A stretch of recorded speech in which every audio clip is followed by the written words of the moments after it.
those persons who are prone to violence and serious violence particularly must be removed from the community. The vast majority of the young people that we deal with are not in that category. And I think we're criminalizing our young people too early.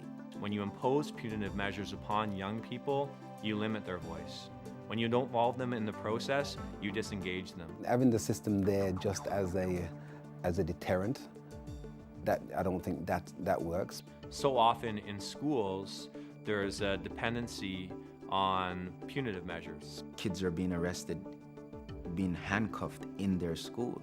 To think that jail is a solution is, I think, not to understand that environment. When a young person is placed in a custodial facility, there's a lot of danger to the young person. Detention centers and jails are basically universities for better and tougher and stronger and meaner criminals, because that's what they have to do to survive in those places. They feel that they must get along, they must join in, and may be returned back to the community as a very bitter, angry individual who then may seriously pose a threat to the community. The more disengaged they are, the more they're going to create problems, the more difficulty you're going to have, quote unquote, saving them.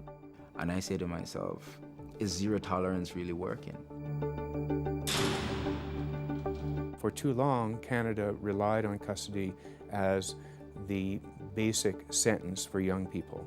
I was hanging around with the wrong crowd, and I guess we did something stupid where, robbery wasn't involved and people's feelings got hurt, and I got arrested. One of the detriments of having a youth serve a sentence in custody is it impacts on their education. When I got arrested and stuff, I cut into my semester, and then I got expelled from the school. So my choices were either pleading guilty and facing whatever sentence they had for me, and then the other choice was Peacebuilders.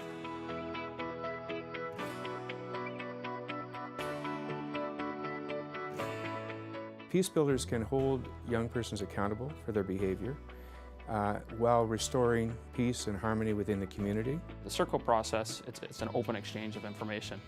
The person that's facing a charge can meet with the victim. I had the opportunity to observe two different circles. My impression was that that was a much more difficult process. It was difficult because you had to be very honest with yourself, express your feelings. We need them to be honest with us. We need them to actually come clean. Apologies can be exchanged. That's traditionally not something that takes place in the core process, and that's a very powerful healing process.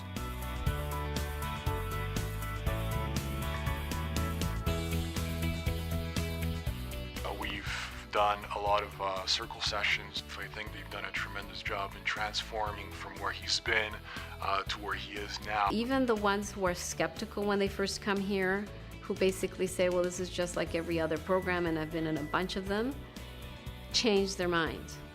They feel as if, okay, someone is asking me, how do I feel? What do I think about this? Within the judicial system or within schools, it's giving them a voice at a time when, unfortunately, their voices are often going unheard.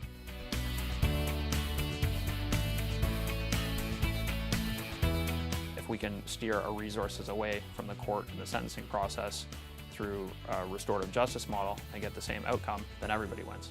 Being able to look at an alternative other than paying $300 a night to put somebody in incarceration, I believe it would save a lot of tax dollars.